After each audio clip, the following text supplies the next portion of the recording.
Yep. I remember we all came together. I think it was your first or second game. You know, we do the team movies on Friday, but we watched. I think y'all played Washington, Washington. That was game one. Washington. That Yeah. was that was and you game had one. like a Yep. bomb punt.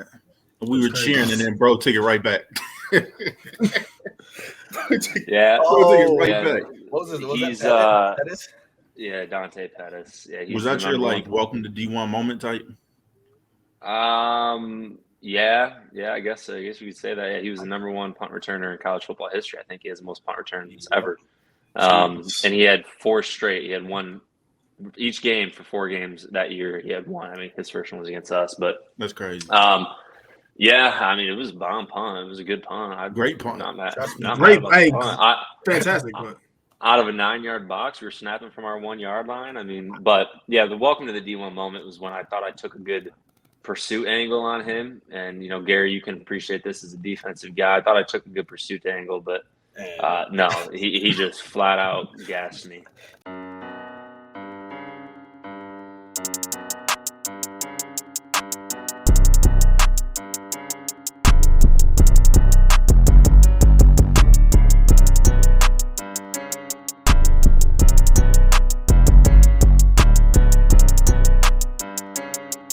What to do, YouTube? We are back at it again with another amazing episode, and we got a really good friend on, Ryan Anderson.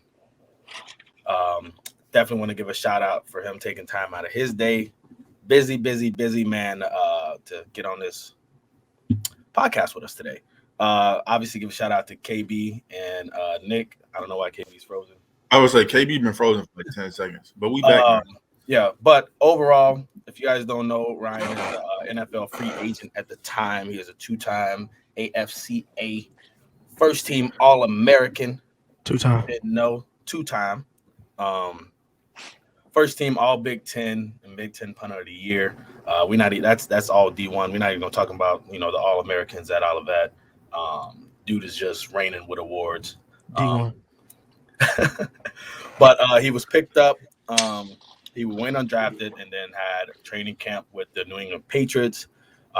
Didn't get picked up with them, but then had a tryout with the Giants. Obviously, he had the Iron Man League, whatever, but had a tryout with the Giants. Got signed in there, but then got released. But now he is doing vertical raise. And I'll let him get into that. He obviously is still training, pretty sure. But he is in vertical raise at the moment and is killing it and raising money all across Michigan and other places for high school teams. So, Ryan, let you go ahead and come in and kind of give an update on your life and what you're doing. Appreciate it. Thanks for having me, guys. Yeah, I mean, you kind of hit the nail on the head there. I've been in and out of the NFL, getting very good at getting cut at this point. But, definitely a humbling process.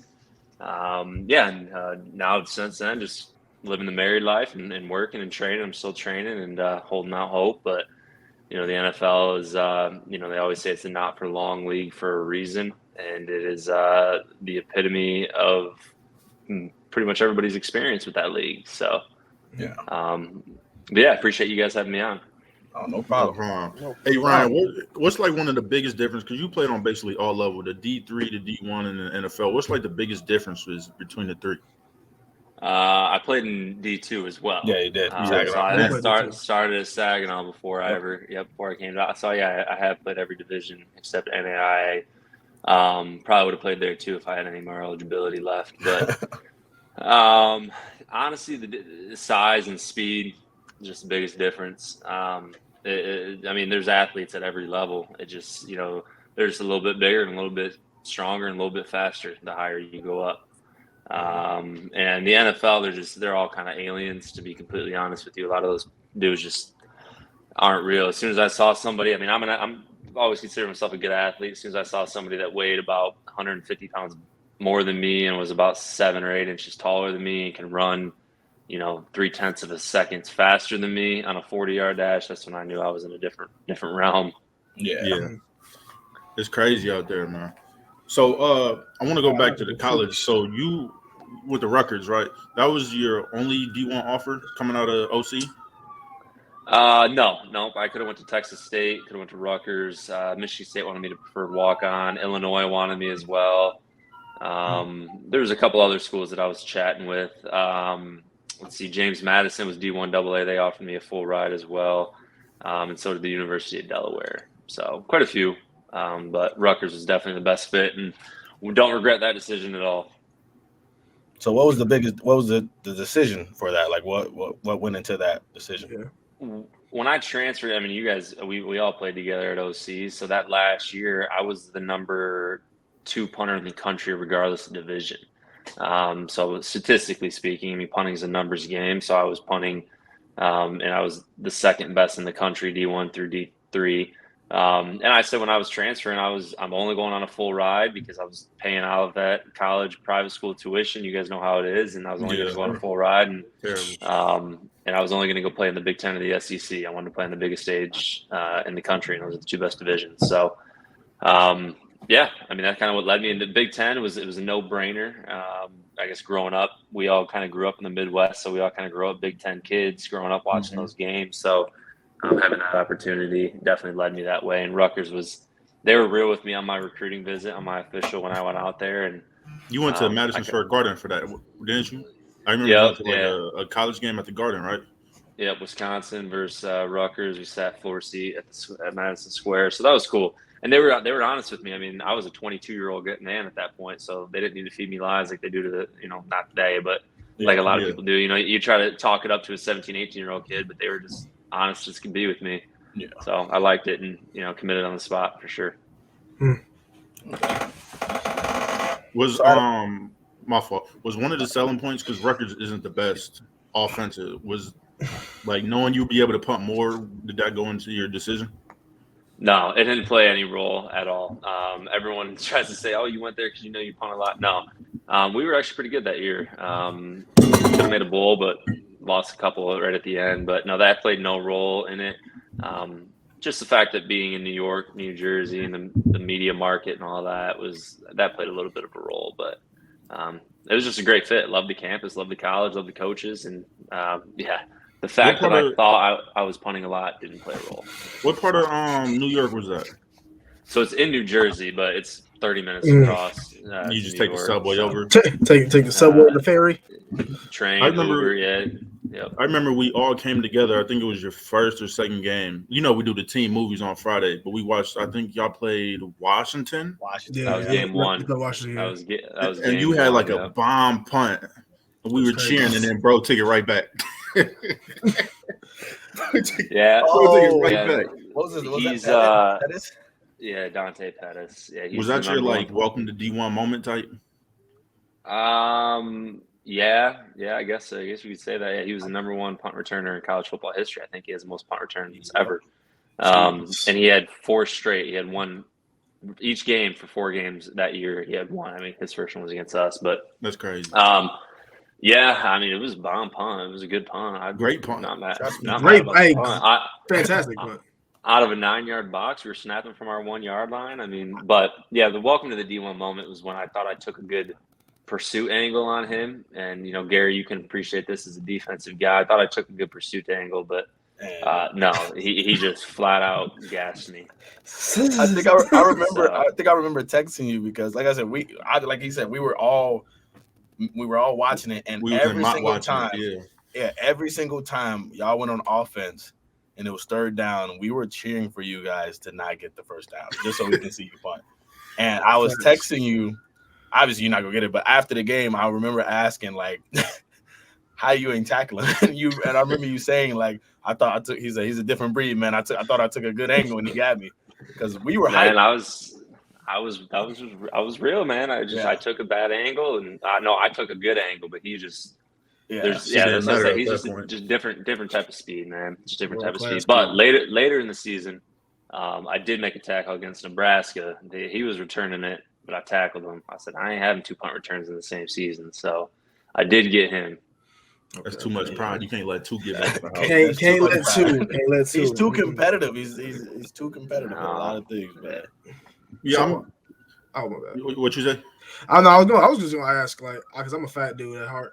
How How did the food at Rutgers was different? I know the KC be serving, you know what I mean? They be serving some very selective things over there. We ain't gonna talk about it, but how is it different, food wise, diet wise, everything like that?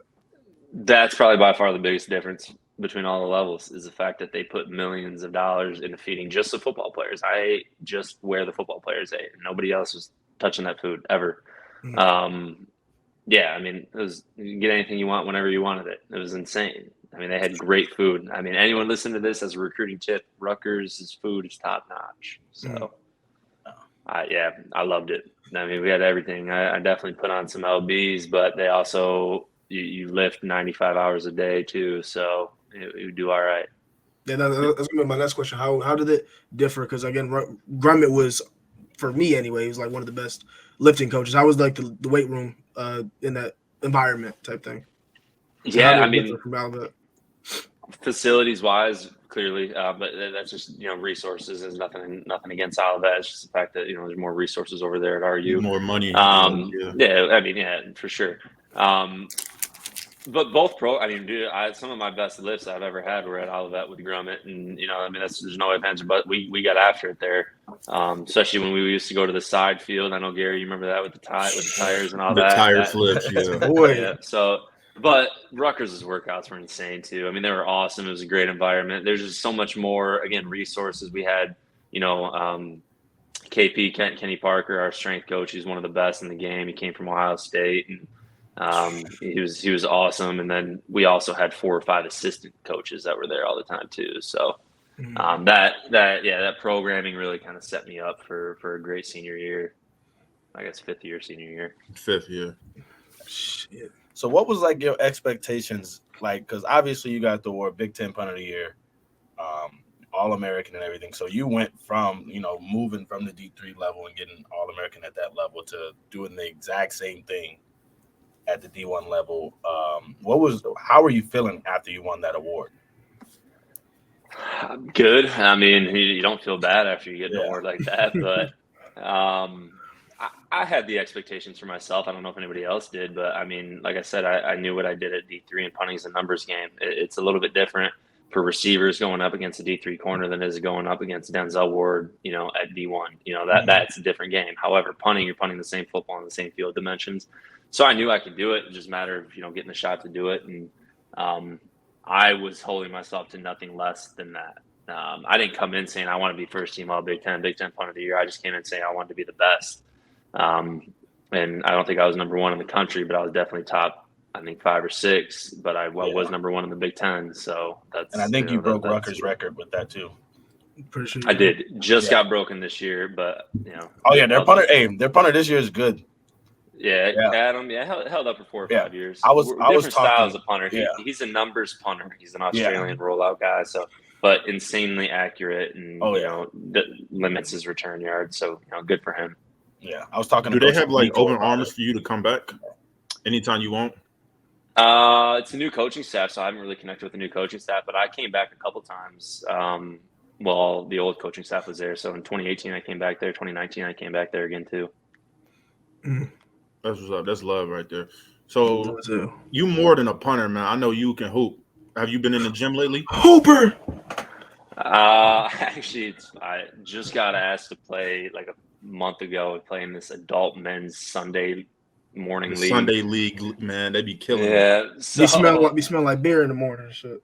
Yeah, so I hoop a little bit. Yeah, I mean, I still got it a little bit. I'm much stronger and faster and jump higher than I ever used to. But the cardio, I'm 210 as opposed to 170 when I used to hoop back in the day. So it's a little bit harder to get up and down, but it's good. Yeah, I love hooping. So tell me, in the new house, do you got a pool table? I got a pool table. Yeah, I know you better have a pool table. I don't want to hear none of that. He cheats, all right? He's like, OC, he was cheating, y'all. Saying live on podcast, he was cheating in the pool game at OC in the locker room. He was cheating every time. So no one against him, he was cheating.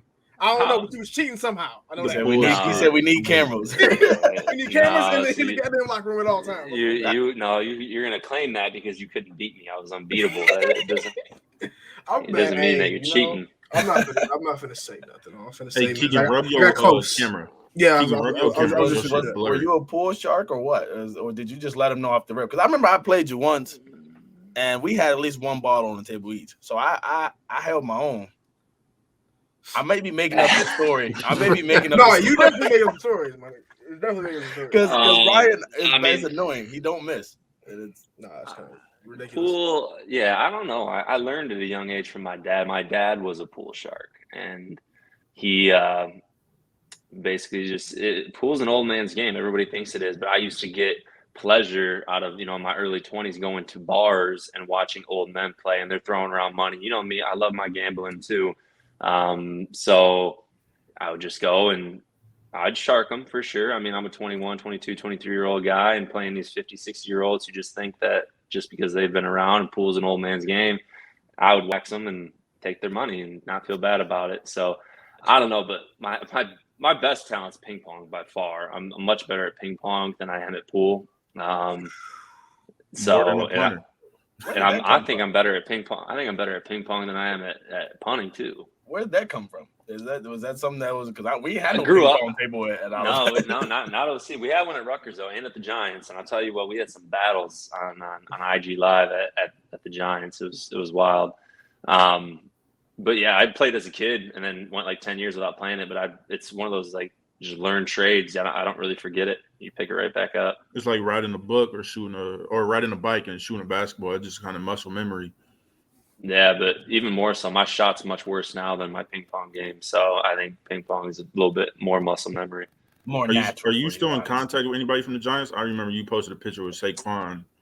I talked to Golden a couple times since then, but not a ton. Some of the other guys some of the other rookies that I was in there with that we got cut together equally. We bask in that shame. So I've talked to them a little bit, but yeah, not much. The NFL is such a business. Like people come and go so quick. It's probably hard to maintain friendships because it's new faces in the locker room every week. Every week. I mean? Yep. Yeah. They don't. Yeah, but I built some great relationships while I was there for sure. I mean, you guys know me. I don't really hang out with the specialists, even though I am a specialist. So I was always hanging out with Saquon and Golden and Sterling and all them. That's crazy. How's the married life right now, man? Boy, it's good. It's great. Loving it. Got married in July. Pushed it back. Congratulations, man. I appreciate it. Was Billy the best man? Billy was the best man. Yep. His speech, man. Like when I was the best man at his wedding. Gary, were you at his wedding? I didn't get an invite. We didn't get invited. Okay. Oh my Damn. God. I didn't get an invite to yours either. But no invites. It's not like there's family members. Listen, we are capped at 250. There's family members of mine that didn't get invited. So, no, I mean, I was the best man at Billy's wedding. When I gave my speech, he gave me very strict instructions to follow.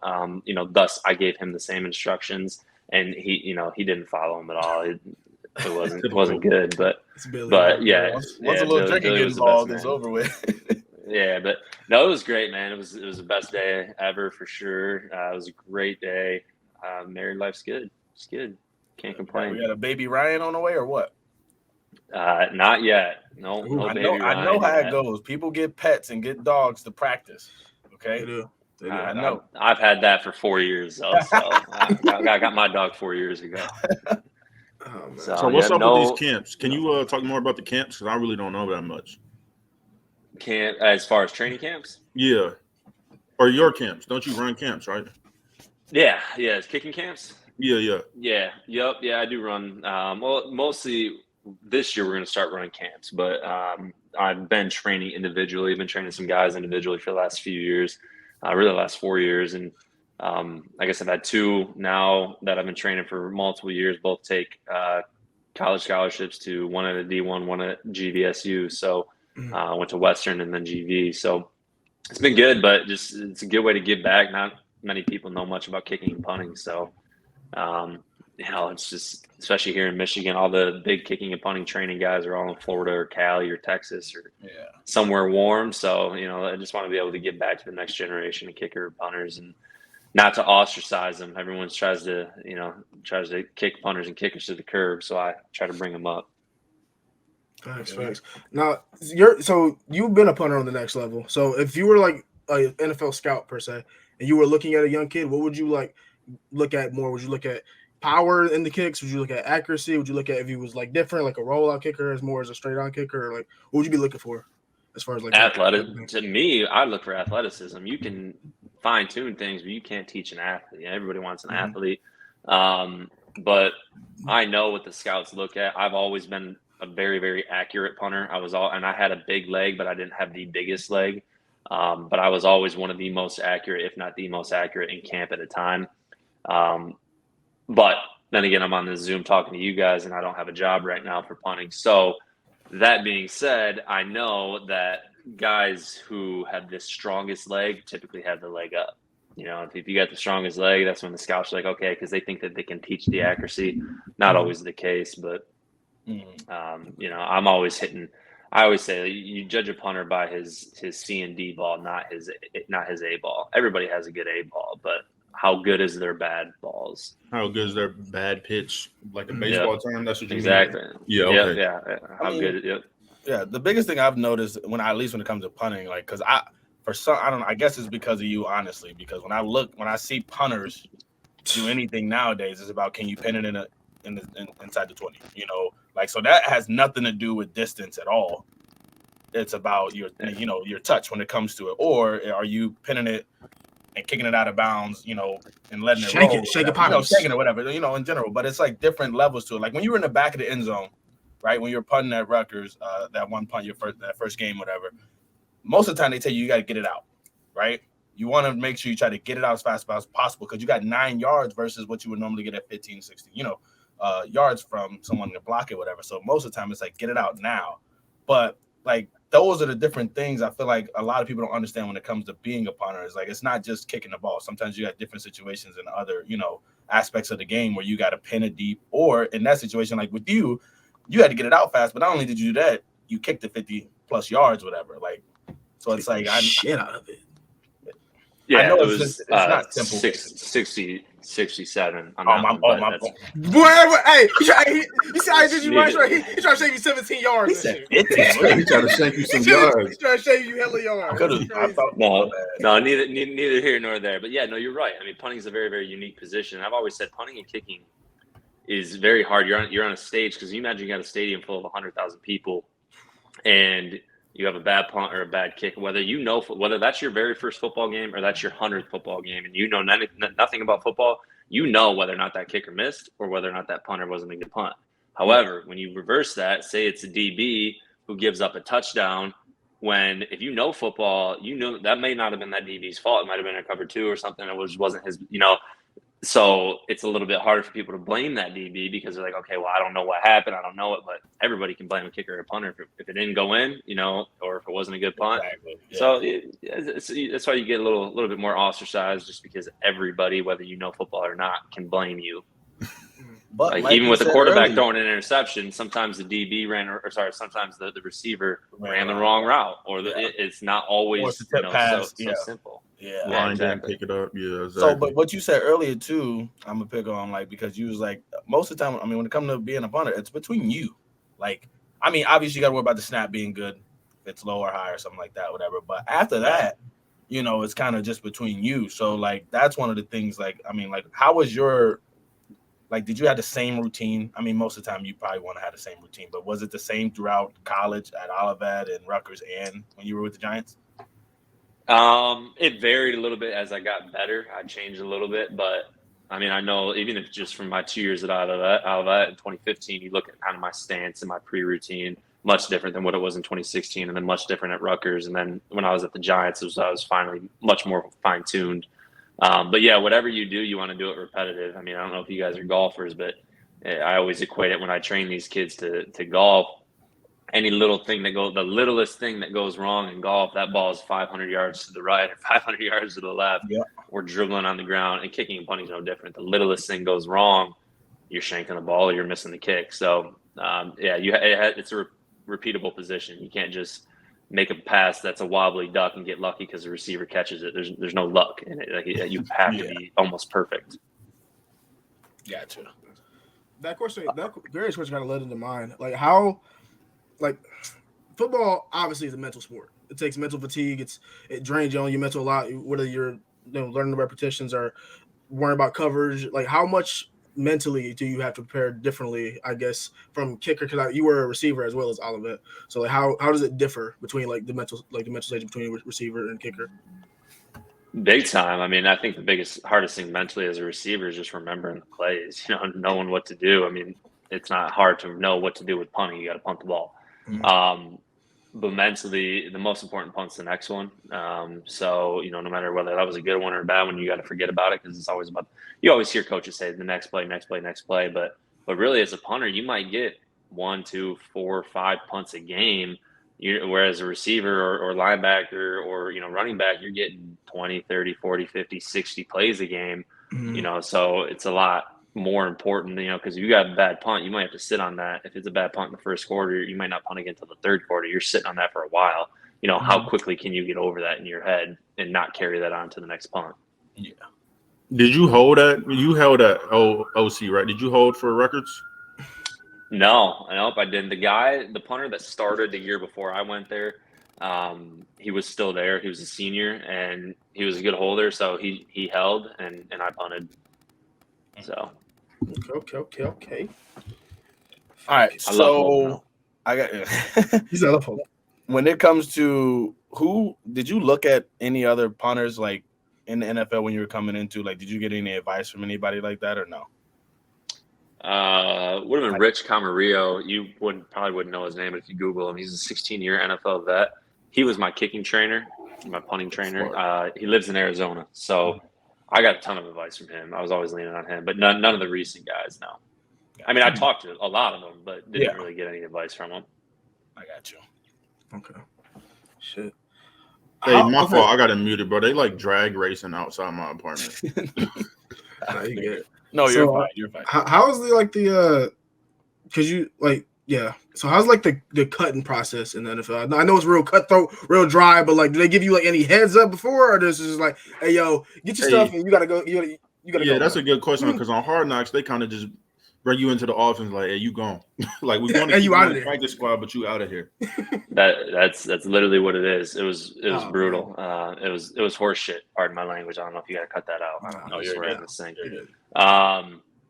Yeah, I mean that day I came in, I was doing much better than the other punter. We were one preseason game in. I punted better than him in the preseason game. I remember he went first half. I went second half. I had a pretty good game, and he was in a huge slump, a pretty significant slump, 4 or 5 day practice period, 4 or 5 practices in a row where, homeboy couldn't punt. It happens. I've been in slumps. Everybody's been in slumps, but he was ass. He's not bad. He's still getting paid and I'm not. So I guess what do I know? But he just wasn't hitting the ball well, which, like I said, I've been there. And so, the next day came into the next day. It was just a normal day. I had no idea what, I'm just going to get ready to go to practice and everything. And I think we even had practice that morning maybe. And my agent had texted me and he said, "Hey, Ryan, were you aware that the Giants just claimed Johnny Townsend off of waivers?" And I said, "What the heck are you talking about?" So that would have given us 3. They hadn't said anything to me or the other punters, so that gives us 3 punters. Nobody carries 3 punters. No, not in camp. So I took that text and I went to our long snapper Zach Diassi, who won 2 Super Bowls with them, and he's a New York Giant, Hall of Famer. He's a good guy. His family, his dad played for a Super Bowl team at the Giants. But anyway, so I showed him the text, and because he knew everything. He's been there for 11 years. Yeah. I showed him. I was like, "Did you know this?" And he said, "No." He's like, "I had no idea." So then I showed Riley, the other punter, the text, and he was like, "Oh shit," because he didn't know either. He honestly thought he got on the phone and he was texting. I'm pretty sure texting his agent, trying to figure out what was going on, seeing if he knew something that he didn't. I think he thought he was getting cut. Well, one of us knew we were getting cut. At that point, neither of us, we didn't know. Still, nobody from the Giants had told us anything. We were about 30 minutes away from getting to go to a special teams walkthrough. It was later, probably 4 or 5 in the evening. And then we were all just sitting in the locker room. The specialists, we were holding back because everybody else was out doing the walkthrough. Our walkthroughs later, so we were playing ping pong. We get a little bit more relaxed for us. Yeah. So I was just put my cleats on, getting ready to walk, and somebody walked down into the locker room that you didn't recognize. And anytime that happens, somebody wears a suit in the locker room. It's never good because why are you down here? It was a front office person. I've never seen him in my life. and he walked right by Riley's locker because I looked at him. I was like, oh shoot, he's gonna grab Riley, and like in my opinion, like that's best case scenario for me. That's a good sign for you. Yeah, he was a 3 to 4 year starter. Not that they're looking for your backup at that point. Yeah, right. And so I was like, oh great. And so he walked right by Riley, and then I could see all the other specialist faces just kind of like they looked a little sad. I mean, Riley was probably happy, but everybody else was like, damn, you know. And then he didn't even get within 20 yards of me, and I looked at him. He kind of nodded at me, and I said, you know, all right. So I walked into the GM's office, and yeah, man. Is it just the GM in there, or is it like the head coach, the punting coach? No, or is it just... they were all out at I'll get to that story next. They were all out at walkthrough when this was all happening. So GM and I are talking. You know, he's I don't know. It was not great, but he's like, yep. Long story short, he cut me after about a 5-minute conversation, and he's like, all right, you know, we booked your plane ticket for this evening at 8:00, and I said no, as I'm not going home tonight. Like, you can book it for tomorrow. I was like, I'm not going to pack up an entire apartment or long-term stay hotel. And so anyway, I walk out of there, and then the walkthrough was done, and then my special teams coordinator was walking up the stairs, and he like started to yell at me. He was like, yo, why weren't you at the walkthrough? As I'm walking down, he was like, you're just going to skip the walkthrough? Like, that's a bold move for a rookie. And I said, what are you talking about? I just got cut. He goes, oh, really? It's like, long story short, my special teams coach, didn't even know I was getting cut. That's crazy. That it's not even up to him. Nobody. So that's how a lot of NFL organizations work, man. I mean, it's you know, people in the front office making the decisions, and you know, so special teams coordinator was awesome. You know, Coach McGee, he called me into his office, and he was like, hey, you know, if you need anything, let me know. You know, because like I said, he didn't know up until that point. I mean, to him, all he thought is my dumbass just skipped the practice. So, which I didn't. So yeah, him and I talked for like 10, 15 minutes. He was great. He was awesome. He's a great mentor, great coach. Loved everything. I would have loved to play for him. But yeah, then I don't think a lot of people understand that it's not really the coaches that make the decisions, but also kind of pick who plays. Like, that's all the management and the owners kind of really put the team together. And then the coaches kind of just got to throw whoever's out there, really. You know what I mean? Yeah, I mean, ultimately, I'm grateful for the Giants and management, coaches, and everybody. I mean, the coaches were awesome, fantastic. I loved everything about my time there with those guys. And the management, I appreciate them for giving me the opportunity. But yeah, I mean, it is cutthroat, to answer your question. I mean, Gettleman, the GM, he was nice as one can be when they're, you know, firing you. You know what I mean? He wasn't mean about it, and he has a job to do too, and he was probably doing what he thought was best. And then, you know what, Ryan, you're gone. But yeah, it really is that simple. The conversation wasn't that long. Yeah, it's. I'm still sitting here like kind of confused, because if your own coach don't even know you going, that means that there was no meeting. Like, this, obviously, I'm looking at a smaller scale, because I've been in a meeting with coaches, and we've been to cut somebody, or you know, we having a discussion about a player that's been, you know, either not performing or whatever. But like, for him not to know, like, that means that they didn't be like, okay, who's the better between these two? Like, they didn't ask that opinion. They didn't ask that opinion. It was just like, what are you looking at? Like, because I remember we talked about this, Ryan. Like, numbers were better. Like, that's not the problem. Like, and so I'm like sitting here like, so he didn't talk to your coach. The numbers are better. That means he just didn't like you. That's the way I'm looking at it. Flat out. That shit is Ryan frozen? Oh.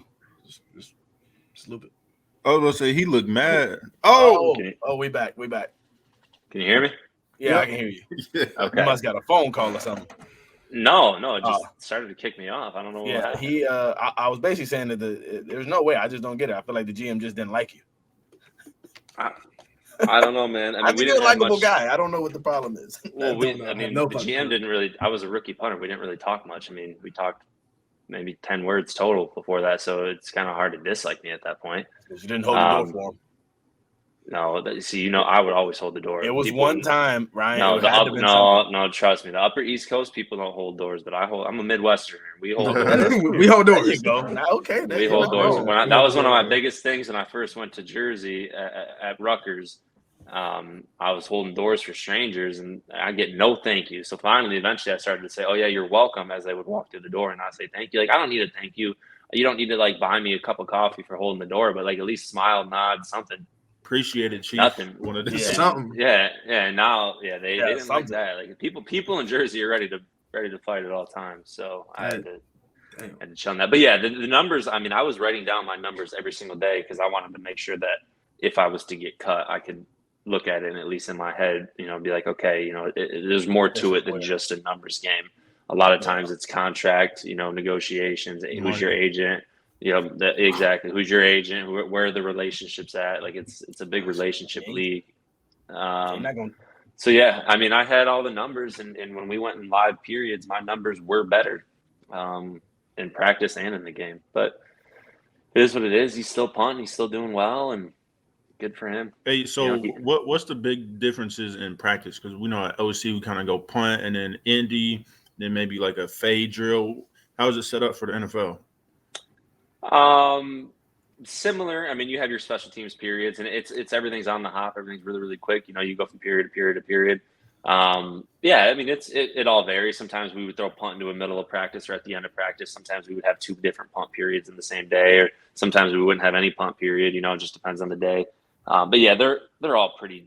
I mean, I guess because I played at Saginaw, Olivet, Rutgers, Patriots, Giants. All practices are pretty similar. It's just the structure of them is slightly different. The length of the periods, there's always a board up there that has the periods and all that. I mean, I guess the biggest thing with the Giants and the NFL in general is they have a little bit more rules to follow because the players are unionized through the NFLPA. So like you wouldn't really have a practice go like 3 hours over because the coach isn't happy. That just doesn't happen. Yeah. Whereas at Olivet, if they wanted to, they were like, what, hey, we're staying here for 2 or 3 more hours. Like it doesn't happen like that. We could get 50 field goals. Maybe we need to figure something out, Ryan. Maybe we can start it. It starts here. It starts with us. Hey, Ryan, were you there with Odell? No, he was cut. He was definitely not cut. Odell was not cut. It wasn't cut at all. No, he went to the Browns. That was the first year he was with the Browns? Yeah. So I guess the off season before I got there, he went to the Browns. Man, y'all would have been friends. I feel like we would have, man, because everyone told me Odell was like the best athlete they've ever seen, like the jack of all trades type of guy. So I feel like he would have been good at ping pong, in which case we would have been playing. We would have been battling. The best, and it was in an interview. Let's see, probably 2 or 3 weeks after I left the Giants. We had just started a ping pong tournament, an actual tournament. We were all playing. We were always playing. We started an actual tournament of the players were in there, and we had the 2 different brackets, and we were like 3 or 4 games in, and I won those first 3. You just want to say whoop they ass. Hey, you can say it. Easy ass. Hey, easy we were probably 2 or 3 games away from the championship, and everyone knew the championship would have been me versus Golden Tate because we were by far the 2 best there. And so they were doing an interview. Ryan, one of the reporters, was about this ping pong tournament just after one of the practices with Sterling Shepard. And they had asked Sterling, hey, who's going to win? Who's the best ping pong player in the clubhouse, or who was going to win the ping pong tournament? Because they knew, and the media knows everything.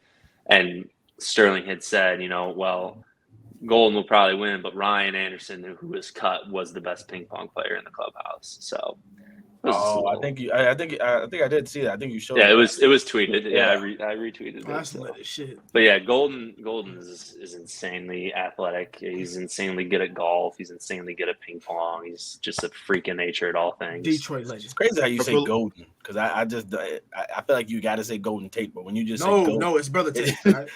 I never really. That's how you prove him. I called him GT. I didn't really even call him Golden. So even better. I feel like those top athletes in the NFL could play like any sports. Like, did y'all watch the celebrity game with Miles Garrett? Was out there? Millen? Yeah, they can just like he's too big to be jumping that high. Like, that's crazy. So that's what I told you when I was first with the Patriots. You got dudes that are 200 pounds bigger than me, 7 inches taller than me, and they're running 0.3 of a second quicker. Like they're freaks, man. Yeah, it's crazy. But it's good for them. Good for them. Yeah, speaking of the celebrity all-star game, that was some horrible basketball. Yeah, the celebrity. I feel like it's not even celebrities. I don't know half the people. Yeah, it's just. I'm not going to get caught on a podcast saying that because all those people are way more famous than us. So yeah, very true. I'm not verified. I remember when we were younger, like T.O. we'll be out there like catching lobs off the backboard, like. I don't know. Yeah. I think I don't get how Anderson Varejao gets to play in that. He's a retired NBA player, and he only retired a few years ago. Yeah, like how do you get to play? Like there should not be NBA players playing in the Celebrity All-Star game. I don't. No matter how short the career, unless it's Delonte West. No. Is he not allowed? I saw a video of him shooting. I seen that too. How do you feel about the dunk contest? Didn't watch it. To be honest with you, did not watch it. You ain't missed nothing. Ain't missed nothing. Shit was. We watched. Did you at least watch the All-Star game? Nope, didn't watch it. That was good though.